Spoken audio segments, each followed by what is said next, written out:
Hello student, કેમ છો? દરેક જણ મજામાં? હવે ચેપ્ટર નંબર 9 લાસ્ટ લેક્ચરની અંદર વિયોજનીય ચલ પર આધારિત સ્વાધ્યાય 9.4ની આપણે વાત કરેલી. એની અંદર વ્યાપક ઉકેલ, ત્યાર પછી વિશિષ્ટ ઉકેલના દાખલા અને ત્યાર પછી 15થી તે 18 સુધીના જે દાખલા હતા તે વ્યવહારિક દાખલાઓ હતા. હજુ પણ વ્યવહારિક દાખલાઓ બાકી છે. હવે આપણે જે કંઈ વ્યવહારિક દાખલાઓ બાકી રહ્યા છે એની વાત કરીશું. દરેક વિદ્યાર્થીએ આગળના વિડીયો ખૂબ જ શાંતિથી સમજ્યા હશો, ખૂબ જ શાંતિથી જોયા હશે એવી હું આશા રાખું. આશા અમર છે, બરાબર? વિશ્વાસ રાખું છું કે દરેક વિદ્યાર્થીએ ખૂબ જ શાંતિથી આ ચેપ્ટરની તૈયારી કરી જ હશે. હવે 19મો દાખલો, વ્યવહારિક દાખલો. એના રકમના શબ્દો આ રીતે છે, તમે ચોપડીમાં જોતા રહેજો. ગોળાકાર બલૂનમાં એવી રીતે હવા ભરવામાં આવે છે કે તેનું ઘનફળ ચોક્કસ દરથી વધે છે. જો શરૂઆતમાં તેની ત્રિજ્યા 3 એકમ હોય અને 3 સેકન્ડ પછી તે 6 એકમ હોય તો t સેકન્ડ પછી બલૂનની ત્રિજ્યા શોધો. શું કહેવા માગે છે? રકમ ફરીથી વાંચીએ થોડી. ગોળાકાર બલૂનમાં, એટલે ગોળાકાર ફુગ્ગો છે, બરાબર, મોટો જે ફુગ્ગો હશે એની કંઈક વાત છે. એવી રીતે હવા ભરવામાં આવે છે કે તેનું ઘનફળ ચોક્કસ દરથી વધે છે. એટલે પહેલાં હું ધારી લઉં, ધારો કે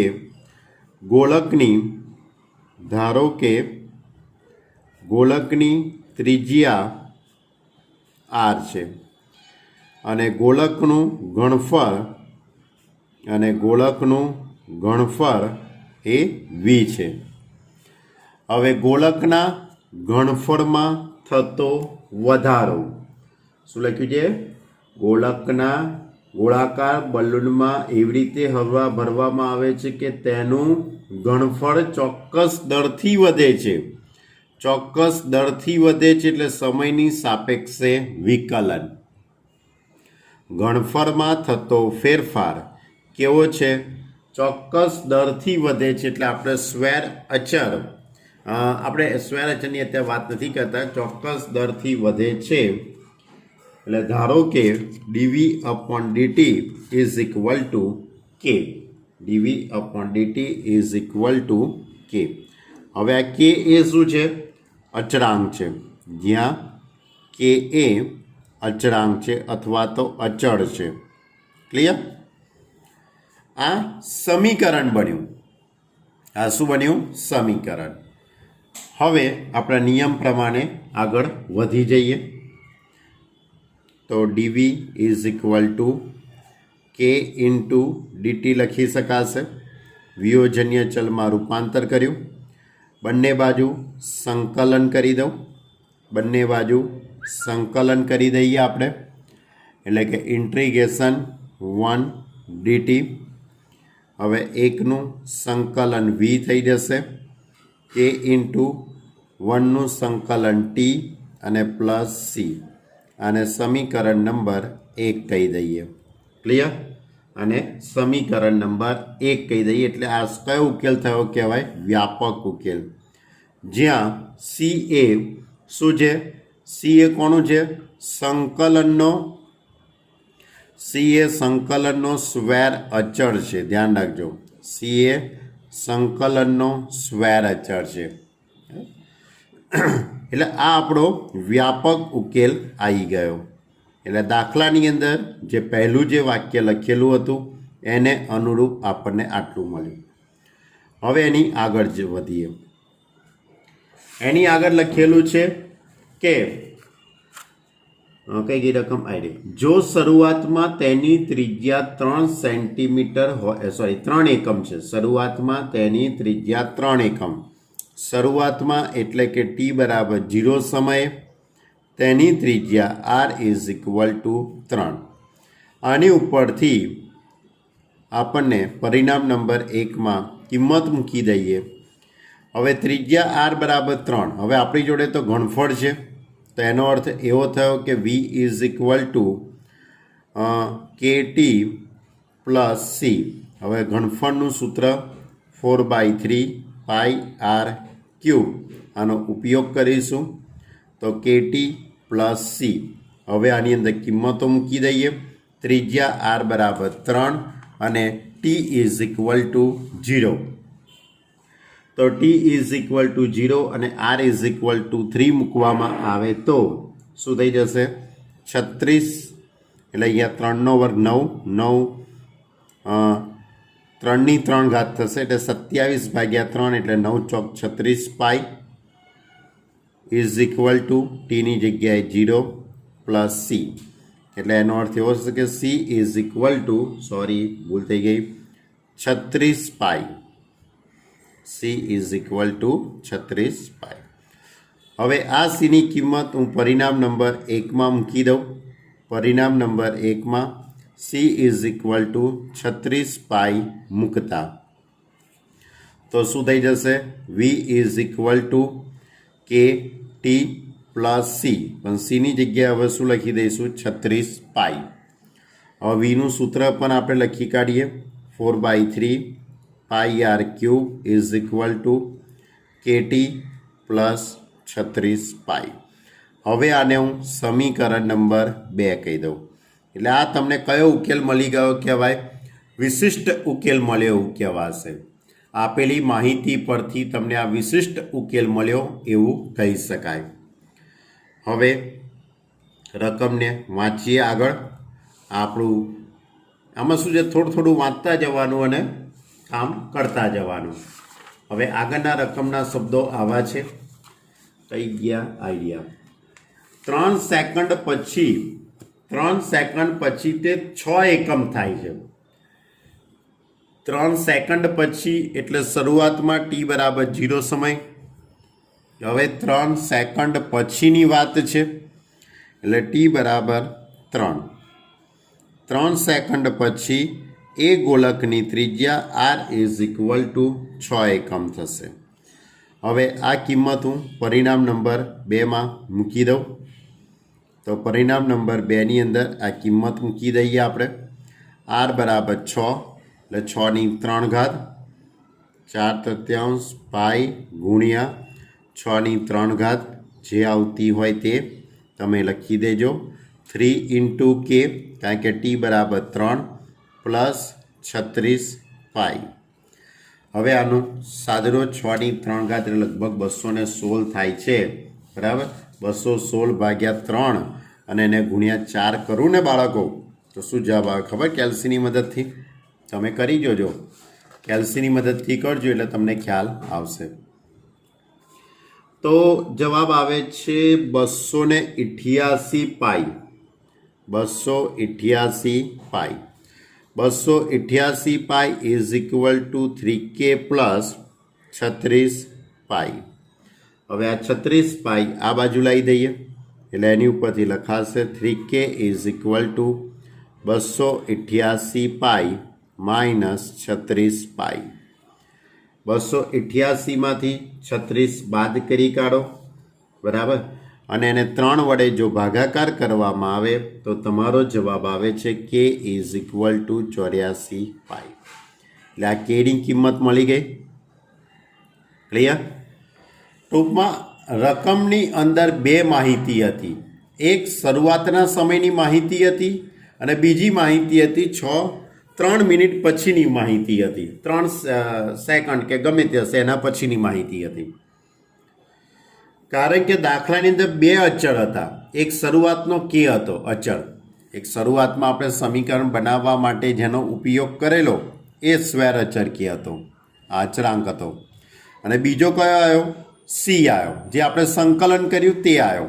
એટલે 2 અજ્ઞાત થઈ ગયા કે અને સી. તે બે શોધવા માટે રકમની અંદર બે માહિતી હતી. લગભગ મોટાભાગના દાખલાઓમાં આ રીતે જ હોય છે. તો બે માહિતી હતી, એક 0 સમયની અને બીજી હતી t=3 સમયની. t=0 ને પરિણામ નંબર 1માં મૂકી દો એટલે તમને આ સંકલનનો સ્વેર અચર મળી ગયો. અને બીજી જે માહિતી છે એની ઉપરથી તમને જે રકમ બનાવવા માટે આપણે અચળાંકનો ઉપયોગ કરેલો તે મળી ગયો.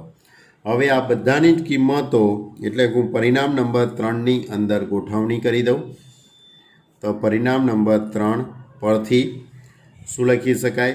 4/3 pi r cube is equal to KT K T એટલે 84 પાઈ ઇન્ટુ ટી પ્લસ 36 પાઈ.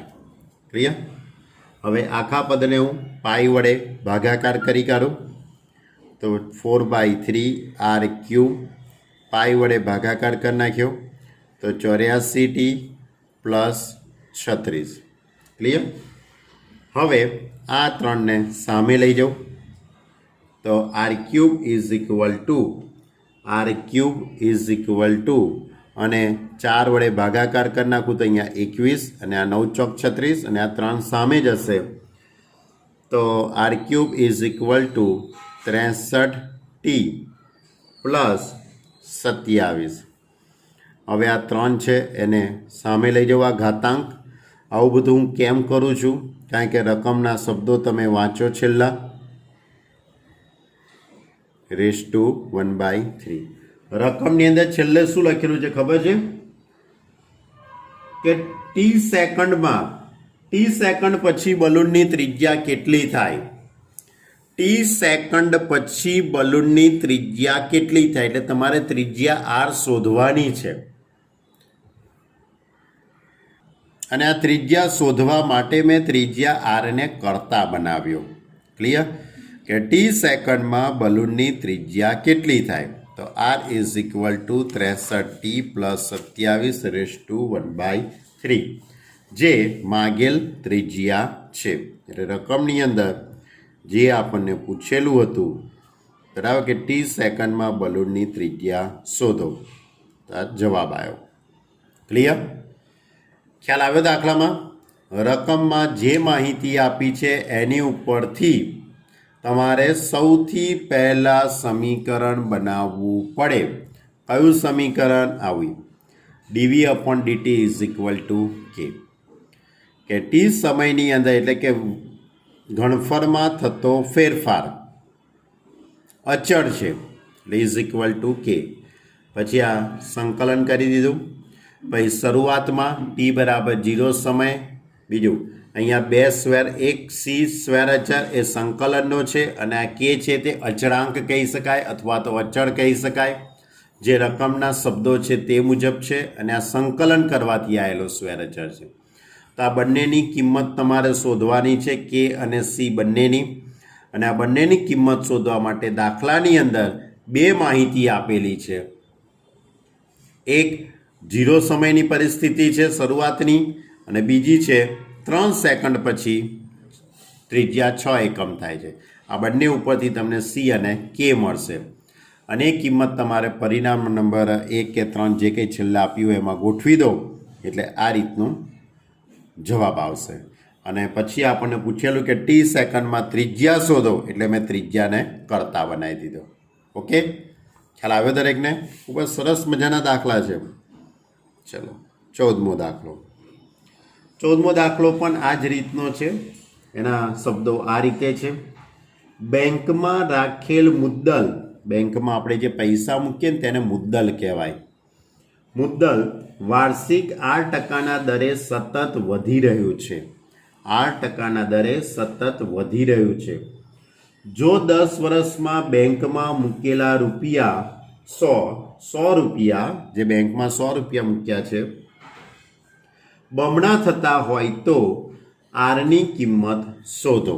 અને બીજું રકમની અંદર કૌંસમાં લખેલું છે log e2 base 0.6931. એટલે બેનો લોગ શોધીને આપેલો છે, પરીક્ષામાં પણ આપેલો હશે, કારણ કે પરીક્ષામાં લોગ ટેબલ આપતા નથી આપણે મેથ્સમાં, એટલા માટે. ફરીથી રકમના શબ્દો વાંચીએ. બેંકમાં રાખેલ મુદ્દલ, તો પહેલાં હું ધારી લઉં કે ધારો કે બેંકમાં મૂકેલ મુદ્દલ એટલે જે આપણે જે પૈસા મૂકતા હોઈએ તે, અને મુદ્દલ કહેવાય, પ્રિન્સિપલ એમાઉન્ટ કહેવાય. બરાબર.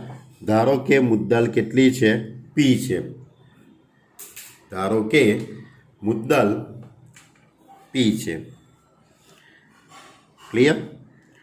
હવે આ મુદ્દલમાં સમયની સાપેક્ષે ફેરફાર તો થવાનો ને. તમે જે પૈસા મૂક્યા હોય એ પૈસા શું થાય, જેમ જેમ સમય વધતો જાય તેમ તેમ બેંક એમાં શું ઉમેરતી રહે? વ્યાજ ઉમેરે. બેંક એમાં શું ઉમેરે? વ્યાજ. એ બેંકનો જે કંઈ વ્યાજ દર હોય એ પ્રમાણે એમાં ઉમેરાતું રહે. તો અહીંયા રકમમાં એવું લખ્યું છે કે બેંકમાં રાખેલ મુદ્દલ વાર્ષિક 8% દરે વધી રહી છે. મુદ્દલ છે તે વાર્ષિક કેટલા ટકાના દરે વધી રહી છે? દર એટલે સમયની સાપેક્ષે વિકલન. કેટલા ટકાના દરે? 8% દરે વધી રહ્યું છે. એટલે મુદ્દલ જે પી મૂકી છે એના 8%. તમે જે પૈસા મૂકેલા છે એના 8%ના દરે વધી રહ્યું છે. તો હવે એની ઉપરથી, એટલે પહેલું જે વાક્ય છે એની ઉપરથી આ રીતનું પદ લખી શકાય. DP upon DT is equal to R into P upon 100 લખાશે, કારણ કે ટકા દૂર કરીએ. હવે પીની જોડે પી વાળું પદ અને ટી જોડે ટી વાળા પદ, એટલે વિયોજન્ય ચલમાં રૂપાંતર થઈ જશે. તો આ રીતે ડીપી અપોન પી આવી જશે. આ પી છેદમાં મૂકી દઉં. આર અપોન 100 એમના એમ રહેશે, અને ડીટીને સામે લઈ જાઉં. બંને બાજુ એક્સની બંને બાજુ સંકલન કરી દઉં. 1 upon P DP is equal to R upon 100 1 DT. 1 upon P એટલે log P is equal to R upon 100, એકનું સંકલન ટી અને પ્લસ સી. અને પરિણામ નંબર 1 કહી દઈએ. એટલે આપેલી માહિતી ઉપરથી વિકલ સમીકરણ બનાવ્યું અને તેનો વ્યાપક ઉકેલ શોધી કાઢ્યો. આ તો બહુ જ સહેલી વસ્તુ છે, પણ બહુ સરસ મજાના દાખલા છે. આ બધા દાખલા 4-4 માર્કમાં બોર્ડમાં પૂછાય છે, નસીબ હોય તો. પણ આપણા બધાનું નસીબ તો જોરદાર જ છે, એટલે પૂછાશે જ. જ્યાં સી એ સ્વેર અચળ છે, સંકલનનો સ્વેર અચળ છે એવું લખવું હોય તોય લખાય, પણ આ દાખલામાં લખવાની જરૂર નથી, કારણ કે એક જ સ્વેર અચળ આવ્યો છે માટે. ઓકે, તો આ પહેલું જે વાક્ય હતું એની ઉપરથી. હવે એના પછીનું વાક્ય વાંચો. જો 10 વર્ષમાં બેંકમાં મૂકેલા 100 રૂપિયા બમણા થતા હોય, 10 વર્ષની અંદર 100 રૂપિયા મૂકવામાં આવે, એના 200 રૂપિયા થાય છે ભાઈ. 100 રૂપિયાના કેટલા રૂપિયા? 200 રૂપિયા. બરાબર. કેટલા વર્ષે? 10 વર્ષે.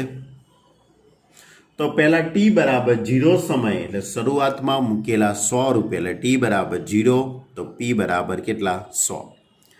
પછી ટી બરાબર 10 લેવામાં આવે તો એ પૈસા કેટલા થઈ જશે? 200 રૂપિયા. એટલે બીજી માહિતી. તો આરની કિંમત શોધો, એટલે આપણે કેટલા પર્સન્ટેજમાં મૂકેલા છે પૈસા, એટલે આર શોધવાનો છે. ક્લિયર? આર એટલે વ્યાજનો દર. આરને શું કહેવાય? વ્યાજના દરને, રેટ ઓફ ઇન્ટરેસ્ટ. બરાબર. એટલે આર શોધવાનો છે. ટી બરાબર 0 હોય તો પી ઇઝ ઇક્વલ ટુ કેટલા રૂપિયા? 100 રૂપિયા. આને હું પરિણામ નંબર 1માં મૂકી દઉં. પરિણામ નંબર 1માં ટી બરાબર 0 અને પી ઇઝ ઇક્વલ ટુ 100 મૂકતા, તો હવે શું થઈ જશે? ટી એટલે લોગ પી, એટલે એની ઉપરથી પરિણામ નંબર 1માં કિંમત મૂકશો, એટલે આ રીતનું પદ આવશે. લોગ 100 આધારમાં ઈ. ટીની કિંમત 0 છે એટલે આખું પદ 0 થઈ જશે પ્લસ સી એટલે C is equal to log 100 base E. આ કોની કિંમત આવી ગઈ? સીની કિંમત. ક્લિયર? ઓકે. હવે બીજી માહિતી આપેલી છે એનો ઉપયોગ કરી કાઢીએ. બીજી માહિતી એવી લખી છે કે 10 વર્ષમાં તમે જે પૈસા મૂક્યા છે, બરાબર, એટલે ટી બરાબર 10 વર્ષ માટે તમે જે પૈસા મૂક્યા છે એ 100 રૂપિયા પહેલાં મૂકેલા, હવે એના કેટલા રૂપિયા થઈ ગયા? 200 રૂપિયા થઈ ગયા. ક્લિયર? હવે આ કિંમતે હું પરિણામ નંબર 1માં મૂકી દઉં તો log પરિણામ નંબર 1 આ રીતે છે, હું તમને બતાવી દઉં. પરિણામ નંબર 1 આ રીતે છે, log p base e is equal two r upon 100 into T plus C. આ પરિણામ નંબર 1 મેં લખ્યું છે. બરાબર. આમાં પીની જગ્યાએ આપણે 200 મૂકી દઈએ. પીની જગ્યાએ 200 base E. T is equal to 10 એટલે 10 into R upon 100 plus C. હવે આનું સાદરૂપ આપી દઈએ આપણે. તો આપણે આનું સાદરૂપ આપી દઈએ અને સીની કિંમત મૂકી દઈએ. સીની કિંમત આપણે મૂકી દઈએ એટલે log 200 base E is equal two અહીંયા લખાશે આર અપોન 10 પ્લસ સીની કિંમત મૂકી દઉં log 100 બેઝ ઈ. હવે આ log 100 છે એને હું આ બાજુ લાવી દઉં એટલે એની ઉપરથી આ રીતે લખાશે log 2 થઈ જશે, કારણ કે 100 આ બાજુ આવશે એટલે માઇનસ થઈ જવાનું એટલે ભાગાકારમાં જતું રહેશે એટલે log 2 આવી જશે. log 2 base E is equal to R upon 10. તો એની ઉપરથી ત્રિજ્યા કે rate of interest R is equal to 10 into log 2 base E. કારણ કે તમારે દાખલાની અંદર વ્યાજનો દર આર શોધવાનો છે અને રકમની અંદર તમને log 2 બેઝ ઈની કિંમત આપેલી છે એટલે R is equal to 10 into 0.6931. હવે આનો 10 વડે ગુણાકાર કરી કાઢું તો 6.931 એટલે વ્યાજનો દર આર ઇઝ ઇક્વલ ટુ 6.931 રૂપિયા થાય, એટલે ટકા થાય. ક્લિયર? રકમની અંદર બે માહિતી હતી. એક શરૂઆતમાં 100 રૂપિયા મૂકે છે અને એ જે શરૂઆતમાં 100 રૂપિયા જે મૂક્યા છે એ 10 વર્ષ પછી એના 200 રૂપિયા થઈ જશે. બરાબર? એટલે પરિણામ નંબર 1માં બંનેની કિંમતો મૂકી દીધી અને વ્યાજનો દર આર શોધવાનો હતો. બહુ સિમ્પલ દાખલો હતો. ચલો હવે એવો જ કંઈક દાખલો ક્વેશ્ચન નંબર 21. 21મો દાખલો આ રીતે છે. બેંકમાં રાખેલ મુદ્દલ વાર્ષિક 5%ના દરે સતત વધી રહ્યું છે. બેંકમાં રાખેલ મુદ્દલ વાર્ષિક 5%ના દરે સતત વધી રહ્યું છે. બેંકમાં 1000 રૂપિયા બેંકમાં રૂપિયા 1000 થાપણ તરીકે મૂક્યા. કઈ તરીકે? થાપણ એટલે ફિક્સ કરવું, એફડી કરવી. બરાબર? ફિક્સ ડિપોઝિટમાં મૂકેલા છે એમ થાપણ કહેવાય એને. શુદ્ધ ગુજરાતી શબ્દ છે થાપણ એમ. તો 10 વર્ષ પછી તે કેટલા થઈ જશે? 10 વર્ષ પછી આ રકમ કેટલા રૂપિયાની થઈ જશે? બરાબર? બેંકમાં રાખેલ મુદ્દલ વાર્ષિક 5%ના દરે વધી રહ્યું છે એટલે આમાં વ્યાજનો દર 5% છે તેવું આપેલું છે. આમાં આ દાખલામાં શું કરવાનું હતું? વ્યાજનો દર શોધવાનો હતો. જ્યારે આમાં વ્યાજનો દર આપેલો છે પણ સામે પ્રશ્ન કયો છે કે કેટલા સમય પછી એટલે 10 વર્ષ પછી લખ્યું છે 10 વર્ષ પછી 1000 રૂપિયાના કેટલા રૂપિયા થશે? બરાબર? જ્યારે આમાં લખ્યું કે 10 વર્ષ પછી 200 રૂપિયા થાય છે તો આપણે અહીંયા શોધવાનું છે કે ભાઈ 10 વર્ષ પછી જે 1000 રૂપિયા શરૂઆતમાં મૂકેલા હતા એના કેટલા રૂપિયા થશે એ આપણે શોધવાનું છે. ઓકે, એટલે બંનેની રકમ ઘણી મળતી આવે છે. ધારો કે બેંકમાં મૂકેલ રકમ અથવા તો બેંકમાં મૂકેલ રકમને આપણે મુદ્દલ કેટલી છે? પી છે. વ્યાજનો દર રકમમાં આપેલો છે. વ્યાજનો દર રકમની અંદર આપેલો છે. 5%ના દરે સતત વધી રહ્યું છે એટલે 5% આપેલા છે. હવે પહેલું સ્ટેપ ખૂબ જ મોસ્ટ આઈએમપી અને સહેલું કે મુદ્દલમાં થતો ફેરફાર ટી સમયની અંદર ટી સમયમાં મુદ્દલમાં થતો ફેરફાર એટલે ડીપી અપોન ડીટી. આ ફેરફાર મૂકેલા જે પૈસા છે મુદ્દલના 5%ના દરે વધી રહ્યો છે એટલે પીના 5%. હવે DP upon DT is equal two 5 into P upon 100. માટે DP upon DT is equal two P upon 20 લખાશે આ રીતે. હવે આ પી આ બાજુ છેદમાં મૂકી દઈએ. ઇઝ ઇક્વલ ટુ 1/20 ઇન્ટુમાં ડીટી. બની ગયું વિયોજન્ય ચલમાં રૂપાંતર. કયા ચલમાં? વિયોજન્ય ચલમાં. હવે આની બંને બાજુ સંકલન કરી દઉં તો 1/p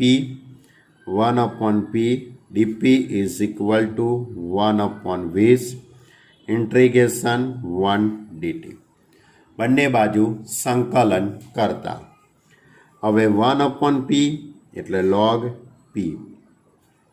1/20 એકનું સંકલન ટી અને પ્લસ સી. આને સમીકરણ નંબર 1 કહી દઈએ. હવે પરિણામ નંબર 1માં શરૂઆતમાં એટલે પરિણામ નંબર 1માં શરૂઆતમાં એટલે ટી બરાબર 0 સમયે કેટલા પૈસા મૂકેલા છે? 1000 રૂપિયા. ટી બરાબર 0 સમયે મૂકેલી થાપણ 1000 રૂપિયા છે એટલે પીની જગ્યાએ હું 1000 મૂકી દઉં તો આ રીતે લખી શકાશે log પીની જગ્યાએ 1000, ટીની જગ્યાએ 0 એટલે આખું ઉપર 0 પ્લસ સી એટલે એની ઉપરથી C is equal to log 1000 આધારમાં ઈ. આ સીની કિંમત. ક્લિયર? હવે પરિણામ નંબર 2માં હવે શું થશે? કેટલા 10 વર્ષ પછી 10 વર્ષ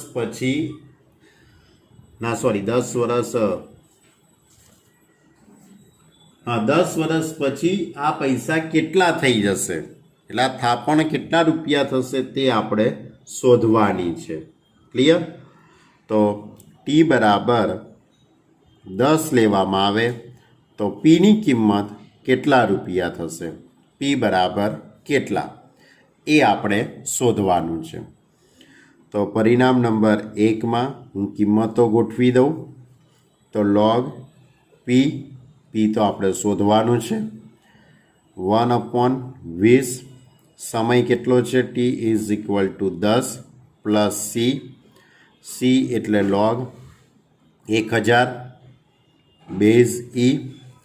હવે આનું સાદુરૂપ આપી દઈએ આપણે તો આનું સાદુરૂપ આપીએ તો આ રીતે લખાશે log P minus log 1000 is equal two આનો આધાર કંઈ નથી એટલે ઈ, આનો આધાર પણ કંઈ નથી એટલે ઈ, અને આ 10/20 એટલે 1/2.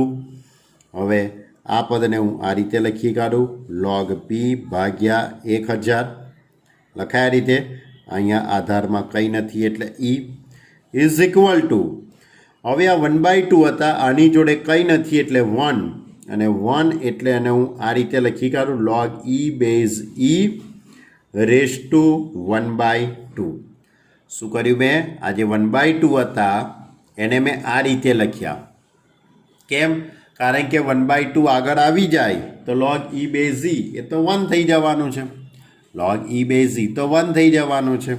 એટલા માટે આ રીતનું પદ ગોઠવી દીધું. હવે આ રીતે પદ ગોઠવવાથી આપણને શું ફાયદો થશે? તો બંને બાજુથી log જતા રહેશે. ઘાતાંકોની સરખામણી કરી દઈશું. બંને બાજુ ઘાતાંકોની સરખામણી કરીને પીને કરતા બનાવી દઈએ.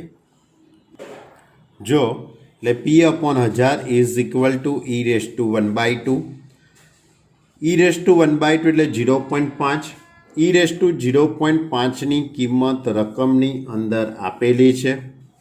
0.5ની કિંમત રકમની અંદર આપેલી છે 1.648.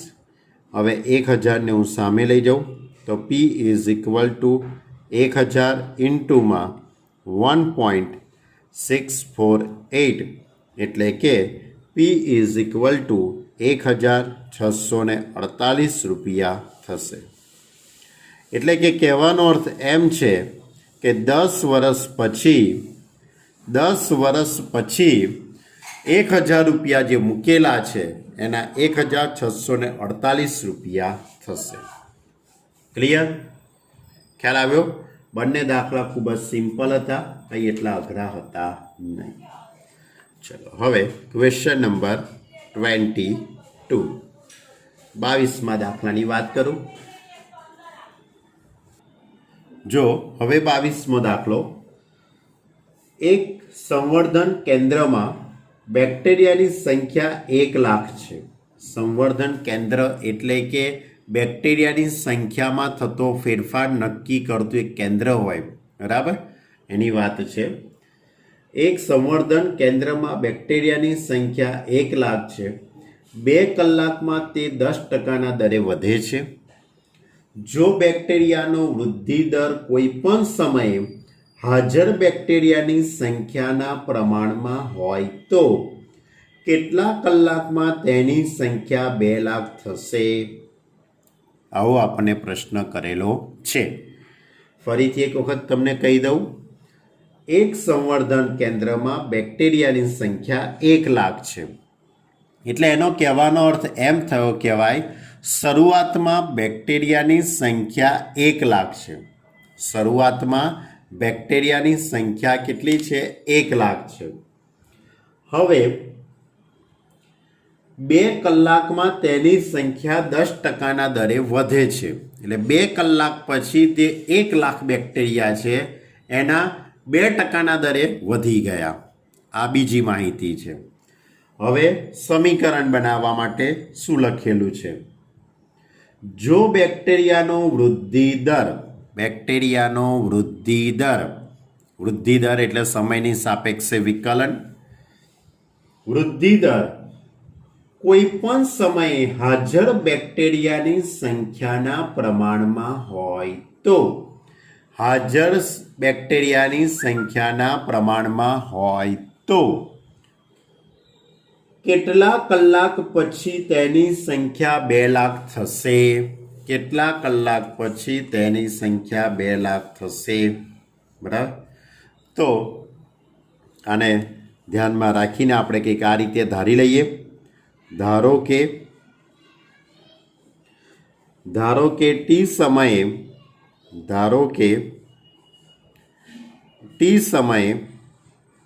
બેક્ટેરિયાની સંખ્યા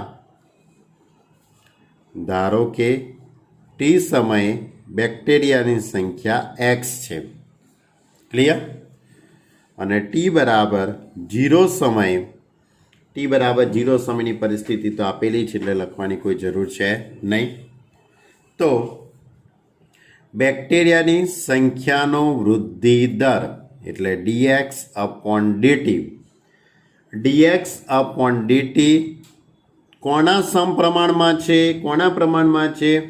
તે સમયે હાજર બેક્ટેરિયાના પ્રમાણમાં છે. ટી સમયે બેક્ટેરિયાની સંખ્યા x છે. બેક્ટેરિયાની સંખ્યામાં થતો વધારો, બેક્ટેરિયાની સંખ્યામાં થતો ફેરફાર તે સમયે હાજર બેક્ટેરિયાની સંખ્યાના પ્રમાણમાં છે. એટલે dx/dt ચલે છે x. તો હવે એની ઉપરથી આપણે આવું કંઈક લખી શકીએ. dx/dt is equal to k into x. સમપ્રમાણતા દૂર કરી નાખી એટલે કે એક્સ. હવે વિયોજનીય ચલમાં રૂપાંતર કરી દઉં એટલે ડીએક્સની જોડે એક્સવાળું પદ અને ડીટીને આપણે સામે લઈ ગયા. હવે આની બંને બાજુ આપણે સંકલન કરી દઈએ. આની બંને બાજુ સંકલન તો આ રીતે લખી શકાય. Integration 1/x dx is equal to K integration 1 dt. હવે 1/xનું સંકલન log mod of x is equal to 1નું સંકલન t અને પ્લસ c. આને સમીકરણ નંબર 1 કહી દઈએ. ક્લિયર? બીજું કંઈ અહીંયા માનાંક નહીં લખો તો પણ ચાલશે, કારણ કે એક્સ એટલે બેક્ટેરિયાની સંખ્યા છે. બેક્ટેરિયાની સંખ્યા તો ધન જ હોવાની જ, કે માઇનસમાં હોવાની નથી. જો હવે રકમની અંદર જે માહિતી આપેલી છે કે શરૂઆતમાં t બરાબર 0 સમયે બેક્ટેરિયાની સંખ્યા એક્સ ઇઝ ઇક્વલ ટુ 1,00,000 છે. ઓકે, હવે એને પરિણામ નંબર 1માં મૂકી દઉં તો પરિણામ નંબર 1 પરથી log x, એક્સની જગ્યાએ 1,00,000, ટીની જગ્યાએ 0 અને પ્લસ c, એટલે c is equal to log 1,00,000. Clear? આ સ્ક્વેર અચળ c આવી ગયો. હવે અહીંયા બે સ્ક્વેર અચળ થયા, તમને ખ્યાલ આવ્યો? આ c એ સંકલનનો સ્ક્વેર અચળ છે. આપણે લખી દઈએ જ્યાં c સંકલનનો સ્ક્વેર અચળ છે. આ લખી દેવાનું જેથી કરીને કે કન્ફ્યુઝન ના થાય. અને અહીંયા જ્યાં કે એ અચળાંક છે અથવા તો અચળ છે. બરાબર? એટલે બે પ્રકારના અચળ છે, એટલે બે કિંમતો શોધવી પડશે. એટલે આપણને c મળી ગયો છે. હવે બીજી માહિતી આપેલી છે ને શરૂઆતના વાક્યમાં જ કે 2 કલાક પછીની વાત. હવે કેટલા સમય પછી? 2 કલાક. તો t બરાબર 2 હોય ત્યારે સમજો બરાબર. હવે બેક્ટેરિયાની સંખ્યા કેટલી થઈ જશે? 1,00,000ના 2%. તો હવે કુલ કેટલા થશે? 1,00,000 બેક્ટેરિયા તો છે જ આપણી જોડે, 1,00,000 બેક્ટેરિયા તો છે, વત્તા પ્લસ 1,00,000ના 2%, 1,00,000ના 2% છેદમાં 100. તો હવે એની ઉપરથી આપણે કંઈક આવું લખી શકીએ, x is equal two 1,00,000 plus 0 ઉડી જશે, એટલે કે આ રીતે અહીંયાથી 2 0 ઉડી જશે, એટલે કે 2,000 આવશે. હવે 1,00,000 પ્લસ 2,000 એટલે કે એનો અર્થ એમ થશે એક્સ ઇઝ ઇક્વલ ટુ કેટલા થઈ જશે? 1,02,000. ક્લિયર? ખ્યાલ આવે દાખલામાં? 2 કલાક પછી બેક્ટેરિયાની સંખ્યામાં 2%નો વધારો થયો. 2%નો વધારો થયો એટલે કે એનો અર્થ એવો થશે કે 1,00,000 બેક્ટેરિયા હતા, 2 કલાકમાં બેક્ટેરિયાની સંખ્યામાં 10%ના દરે વધે છે. જો થોડીક નાનકડી એવી ભૂલ થઈ ગઈ કે 2 કલાક પછી બેક્ટેરિયાની સંખ્યામાં થતો વધારો એ 10%ના દરે વધે છે. કેટલા ટકાના દરે? 10%ના દરે. બરાબર? એટલે કે મેં 2% લખી દીધેલું, એકચ્યુઅલી 10% છે. બરાબર? એટલે ધ્યાન રાખજો, મારાથી ભૂલ થઈ ગઈ કે 2 કલાક પછી બેક્ટેરિયાની સંખ્યા 10%ના દરે વધે છે. એટલે 1,00,000ના 10% એટલે 10,000 થશે. અને 1,00,000 તો હતા જ, એટલે હવે કુલ બેક્ટેરિયા કેટલા થઈ જશે? 1,10,000. 2 કલાક પછી બેક્ટેરિયા કેટલા થઈ જશે? 1,10,000. હવે આ એક્સની કિંમત અને ટી બરાબર 2 અને પરિણામ નંબર 1માં મૂકી દઈએ. તો પરિણામ નંબર 1 છે આ રીતે છે. પરિણામ number 1 log mod x is equal to KT plus C. એક્સની જગ્યાએ કેટલા આવશે? 1,10,000. ટી એટલે 2 કલાક અને સી સ્ક્વેર અચર આપણે આ શોધેલો છે log 1,00,000. આ બધાની કિંમતો આપણે આની અંદર મૂકી દઈએ પરિણામ નંબર 1માં. તો પરિણામ નંબર 1ની અંદર આ રીતે કિંમતો ગોઠવી દીધી. સીની જગ્યાએ log 1,00,000 લખી દીધા. આ પદ આ બાજુ આવી જશે એટલે ભાગાકારમાં આવી જશે. એટલે 1,10,000 છેદમાં 1,00,000 એટલે કે એનો અર્થ એવો થશે 11/10 અને આ 2 સામે જતા રહેશે એટલે k is equal two 1/2 log 11/10. હવે આપણો પ્રશ્ન એવો છે કે 2,00,000 બેક્ટેરિયાની સંખ્યા 2,00,000 ક્યારે થશે? કેટલા કલાક પછી બેક્ટેરિયાની સંખ્યા 2,00,000 થશે એવો આપણો પ્રશ્ન છે. તો 2,00,000 બેક્ટેરિયા કેટલા સમય પછી એટલે ટી બરાબર પ્રશ્નાર્થ ચિહ્ન. હવે અહીંયા કિંમતો મૂકી દઈએ. પરિણામ નંબર 1માં જ બધું ગોઠવી દઈએ છીએ. તો log 2,00,000 આ રીતે એક્સની જગ્યાએ 2,00,000 કે ટી પણ ટીની કિંમત આપણે શોધવાની છે દાખલામાં એટલે અહીંયા T/2 આવી જશે. લોગની કિંમત 11/10 છે. અહીંયા log 11/10 પ્લસ log 1,00,000 એટલે એની ઉપરથી આ 1,00,000 આ બાજુ આવી જશે એટલે 2,00,000 છેદમાં 1,00,000. 2,00,000ના છેદમાં 1,00,000 આવશે એટલે log 2 થઈ જશે. T/2 log 11/10 અને આમાંથી ટીને કરતા બનાવીએ 2 સામે જતા રહેશે 2 into log 2 base અને આ પદ છેદમાં. આટલા સમય પછી બેક્ટેરિયાની સંખ્યા એ 2,00,000 થશે. ક્લિયર? દાખલો સહેલો જ હતો, એક નાનકડી ભૂલ થઈ ગઈ, એમાં બધું હલી ગયું.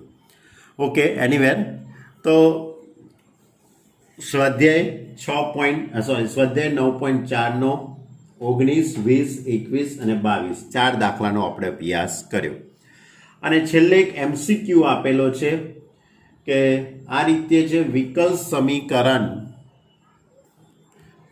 સમીકરણ dy/dx is equal two e⁻x plus y એનો વ્યાપક ઉકેલ કયો થશે? આપણે એનો વ્યાપક ઉકેલ શોધવાનો છે. તો વ્યાપક ઉકેલ શોધવા માટે તમારી જોડે બહુ સિમ્પલ મેથડ છે.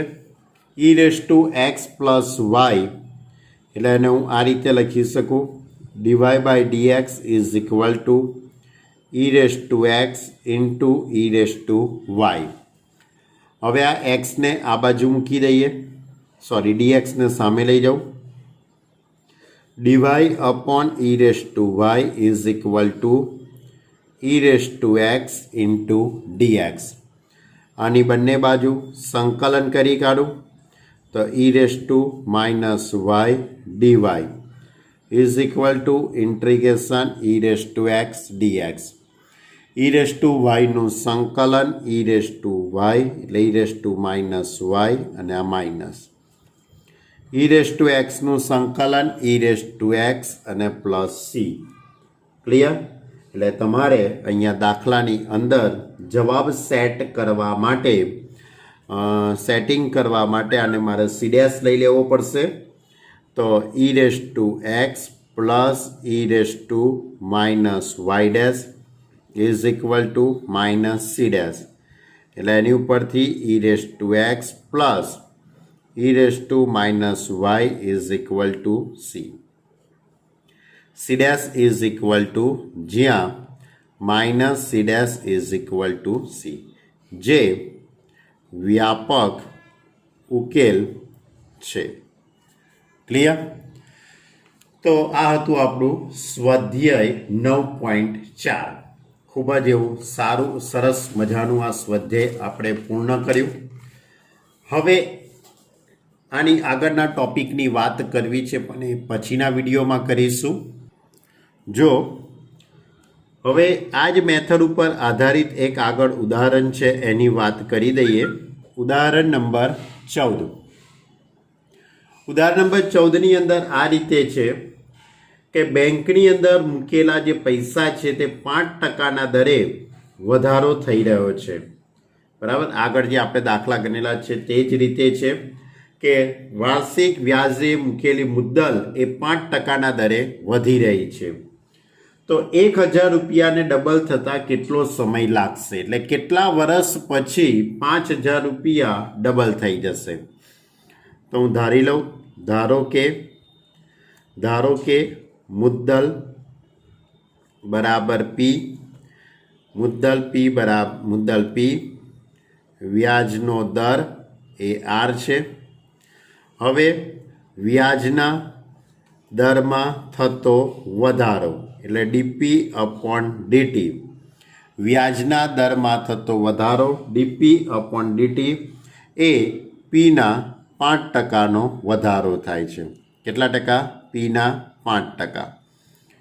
એટલે DP upon DT is equal two 5 into P upon 100 થઈ ગયો. આગળના જેવો દાખલો, આગળ જ આપણે આ રીતે દાખલા ગણેલા જ છે. તો એની ઉપરથી DP upon P is equal two આને હું 1/20 ઇન્ટુ ડીટી લખી દઉં. આની બંને બાજુ સંકલન કરી દઈએ. 1/p dt is equal to 1/20 1 dt. તો 1/p નું સંકલન log p is equal to 1/20 એકનું સંકલન t પ્લસ c. ક્લિયર? આને આપણે પરિણામ નંબર 1 કહી દઈએ. હવે ટી બરાબર શરૂઆતમાં એટલે કે ટી બરાબર 0 સમયની ટી બરાબર 0 સમયે મુદ્દલ કેટલા રૂપિયા છે? પી ઇઝ ઇક્વલ ટુ ટી બરાબર 0 સમયે 1000 રૂપિયા, 1000 રૂપિયા મૂકેલા છે. આને હું પરિણામ નંબર 1માં ગોઠવી દઉં. પરિણામ નંબર 1ની અંદર હું કિંમત મૂકી દઉં. તો log p એટલે log 1000 ઇઝ ઇક્વલ ટુ આ પદ 0 થઈ જશે પ્લસ c એટલે c is equal to log 1000.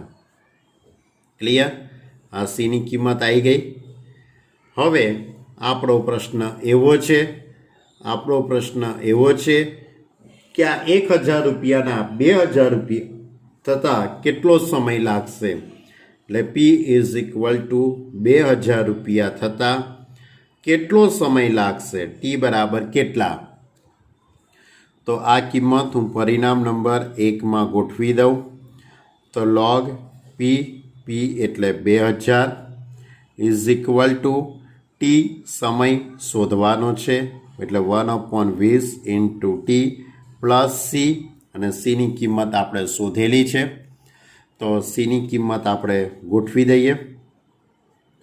એટલે log 2000 is equal two t/20 plus સીની કિંમત થશે log 1000.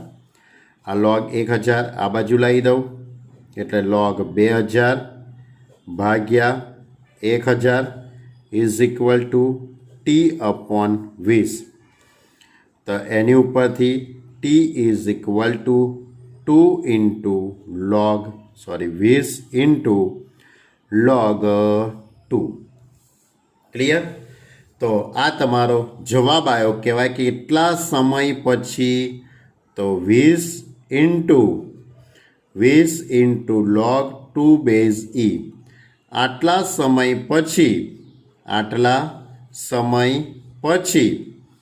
બરાબર, આટલા વર્ષે જે તમે 1000 રૂપિયા મૂકેલા છે એના 2000 રૂપિયા થશે. એ સમય કયો હશે આપણને ખબર નથી. ક્લિયર? તો આપણે આ સ્વાધ્યાય 9.4 સુધીની વાત પૂર્ણ કરી. તમારે હોમવર્કની અંદર સ્વાધ્યાય 9.4 તો લખવાનું જ છે, પણ એના સિવાય ઉદાહરણ 1 થી 13 ઉદાહરણ જાતે ગણો. 1 થી 13 ઉદાહરણ જાતે ગણવા. કોઈ પણ ઉદાહરણ ન આવડે તો તમે મને કહી શકો છો. કોઈ પણ ઉદાહરણ ન આવડે તો તમે આ મોબાઈલ નંબર જે મેં લખેલો છે આ મોબાઈલ નંબર ઉપર તમે વોટ્સએપ કરી દેજો કે સર ઉદાહરણ નંબર 5 નથી આવડતું, ઉદાહરણ નંબર 3 નથી આવડતું, 10મું કે જે કંઈ ઉદાહરણ ના આવડતું હોય એ ઉદાહરણ નંબર લખીને મોકલી દેજો. એટલે કોઈ પણ વિડીયોની અંદર અથવા તો ચેપ્ટર પૂરું થયા પછી એ ઉદાહરણ જે પેલા મિસેલેનિયસ ઉદાહરણ આપણે ચલાવીશું, પ્રક્રિયાનું ઉદાહરણ આપણે ચલાવીશું, એની અંદર આ ઉદાહરણનો વિડીયો પણ હું બનાવી દઈશ. ક્લિયર? તો દરેક વિદ્યાર્થી 9.4 સુધી કમ્પ્લીટ કરી દેજો. 1 થી 13 ઉદાહરણ અને ઉદાહરણ નંબર 14 મેં ગણાયેલું છે એટલા માટે. એટલે 14 સુધીના ઉદાહરણ અને 9.1, 9.2, 9.3, 9.4 આટલું કમ્પ્લીટ કરી દેજો. કારણ કે હવે પછીની જે બે મેથડો છે 9.5 અને 9.6 એ ખૂબ જ મોસ્ટ આઈએમપી મેથડો છે અને એના દાખલા બહુ સરસ મજાના દાખલા છે. બરાબર? લાંબા છે થોડાક દાખલા, 4 માર્કના દાખલા છે બધા. એટલે એ વખતે તમને પાછો આગળનું લખવાનો ટાઈમ ન મળે એટલા માટે કહું છું 1 થી 14 ઉદાહરણ અને 9.4 સુધી કમ્પ્લીટ કરી દેજો. Okay student, by.